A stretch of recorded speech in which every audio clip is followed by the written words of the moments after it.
Hello, I am the real-life fake wizard. For this video, I am experiencing rage. Rage at the fact that the AAA video games industry thinks that you are stupid. They also think that I am stupid. And unfortunately, too many gamers just might be. For most of 2025, we have been peddled stories about how the Donald Trump tariffs on international goods have impacted companies, and that's not entirely false by any means, no, but the narrative that these tariffs have resulted in video game companies needing to increase the prices of their hardware by hundreds of dollars, it's a blatant lie. This is a lie that the access media is pushing. This is a lie that the corporations are pushing. And this is a lie that a lot of content creators are paid to peddle to you. Now, what would bring on a discussion like this? Well, Xbox has just announced another round of price increases on all Xbox Series consoles, making it one of the most expensive platforms on the market today. If we look here, the original price of the Xbox Series X on launch in 2020 was $499. On May 1st, 2025, the price was increased to $599, $100 more. And after this new announcement, the cost of an Xbox Series X base model will be $649 in the United States. Do you remember when the price of consoles decreased 5 years after the console first launched? I remember. Now, $650 for a 5-year-old console is a lot, and most people would have you believe that the Trump tariffs alone are responsible for this. That is not the case. Exhibit A, we are not seeing a one-to-one pass-through of the tariff rates. The tariff percentage placed upon video game consoles coming from China, which is where Xboxes are made, is 145%. That is massive. That is a massive tariff. If the tariffs were truly applied in full to all Xbox Series X's and the full lineup, that would have increased the price passed through to customers from $500 to nearly $1,225 USD. Clearly, that's not happening. Comparatively, PlayStation 5s are primarily made in Japan, and Sony negotiated what would have been a 25% tariff down to a 15% tariff. That's a massive difference from 145% that Xbox has. And I'm telling you, there's not a chance in hell that Microsoft is going to eat $500+ in tariff costs if they were really an issue. Exhibit B, tariffs do not apply retroactively to consoles that are already imported, cleared through customs, and stored in standard United States warehouses. However, if goods are stored in bonded warehouses or foreign trade zones, the tariff rates are applied at the time of withdrawal for domestic consumption. What this means is that if Microsoft stores Xboxes in standard warehouses, the tariffs have already been paid when the consoles were delivered to the United States. At this time, there is no direct evidence of Microsoft using these bonded warehouses or FTZs, although most tech companies that are actively importing goods tend to use FTZs to defer paying tariffs until the goods are needed. Okay, so at this point, before we get to Exhibit C, to summarize, because this already feels a little dense, customers are not paying pass-through prices on tariffs, which means Microsoft isn't applying these tariffs to their consoles at the customer's level. Then we talk about the warehouses. If the goods were already imported into the country before Trump applied the tariffs, then the rates are already paid for. Those consoles are squared off already. And so Exhibit C is, all the consoles are already in the United States. We're not paying pass-through tariffs because there are none to be applied. The Xbox Series lineup has sold terribly comparable to competitors. Demand is so low on Xboxes that they're not importing more. They're literally trying to empty the warehouses that still have stock. United States Xbox Series sales fell almost 50% as of January 2025 compared to January 2024, with similar sales drops around 30% in November of 24 and May of 25. Lifetime United States sales estimates are around 30 million units as of mid-2025. Comparatively, the Xbox One had sold around 41 million units in a similar time span. 2024 was Xbox's worst full-year United States performance, with only 2.7 million units sold. That's a lot of statistics. Yeah, people aren't buying Xboxes. And that isn't new news. We already knew this.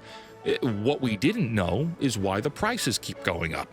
But right here, we've already kind of proven it's not the tariffs, because demand isn't high enough to be importing all of the stock to warrant the tariffs being applied at all. Okay, so what else is there? What else is there to back up my claim? Exhibit D, Mike Ybarra, former vice president at Microsoft, posted on Twitter, quote, "Console price increases are not tariff issues. They are profit issues. And the reason why profits are not where they should be is a far, far deeper issue versus the tariff excuse." Well, if the former vice president thinks so, I'm going to take his word for it, especially since we just went through a lot more of the evidence backing that up. Now, with that said, profit issue. There's a profit issue with Xbox? Is that true? We know that profit on console sales has consistently been a point of contention for both Sony and Microsoft. In the past, consoles sell at a loss and then become profitable later on in the product's lifespan. Video game companies routinely make profit on selling games, not the consoles per se. The Xbox Series consoles are still considered to be selling at either a loss or at razor-thin margins as a deliberate loss leader where they'll, again, make up the difference in subscriptions or game sales. So okay, Xbox Series consoles aren't profitable.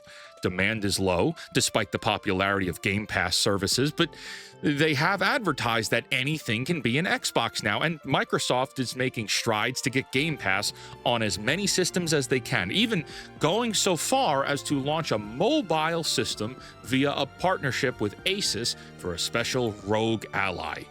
But funny enough, there's still a little more to the story. In an interview last month, Xbox head of design Carl Ledbetter discussed the current generation of Xbox hardware and specifically used a phrase, quote, "as we wrap up the journey with the Xbox Series X and Series S," before continuing on with a bit more corporate speak discussing his philosophy. As we wrap up, the Xbox Series line is coming to an end. This isn't earth-shattering news either. Sony said the PlayStation 5 would be ending its run soon. It doesn't surprise me that Xbox is going to be making changes and trying to start with a fresh new line.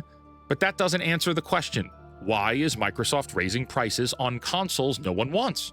We don't know when a new console is coming. The next launch is slated to be that handheld system. Why raise the price $150? $650 is a ton of money to ask for a console that isn't flying off the shelves already. My friends, I don't think this has a damn thing to do with the Xbox Series consoles. I think it has everything to do with conditioning and establishing a new baseline of Xbox console prices in preparation for their upcoming console. This actually isn't a crazy hypothesis at all.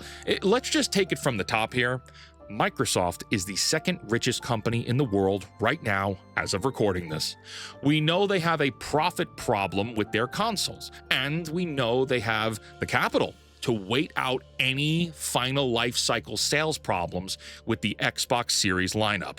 We know that the entire video game industry has been trying to raise their prices this year on everything.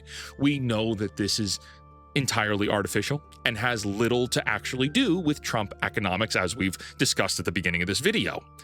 Microsoft is well known for their attempts at price gouging. Remember when they tried to raise the price of Xbox Live Gold from $60 to $120 back in 2021?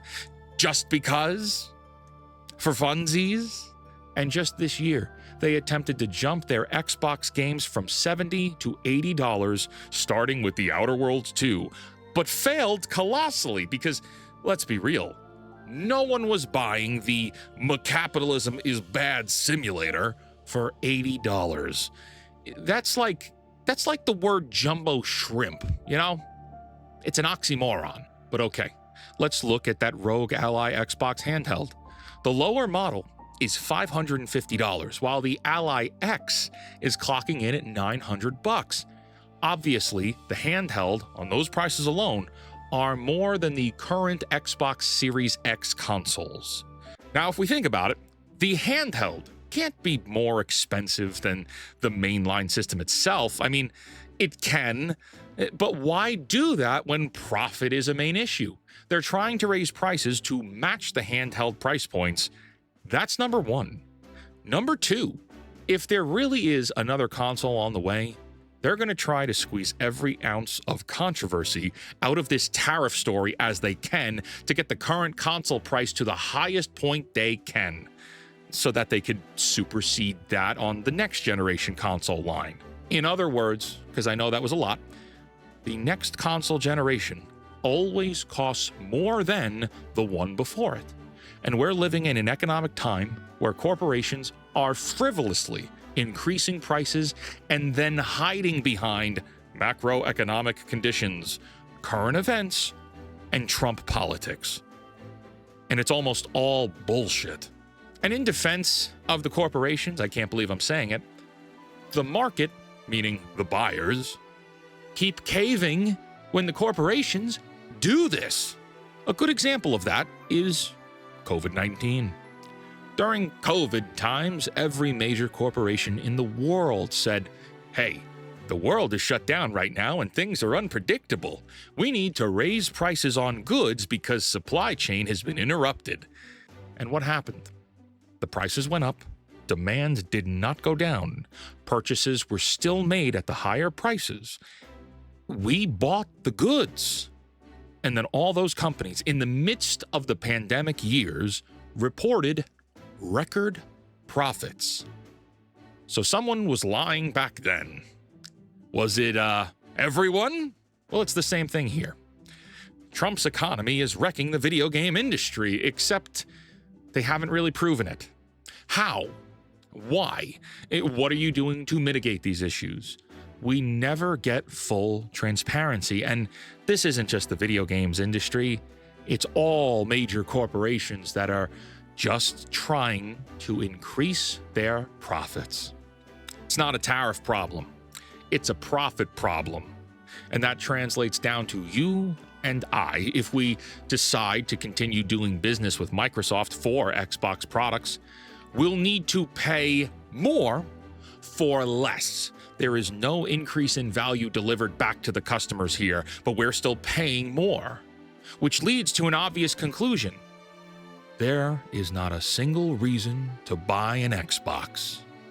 Time to get those gaming PCs, boys. Until next time, create, innovate, inspire, and for the love of God, cancel Disney Plus. Goodbye.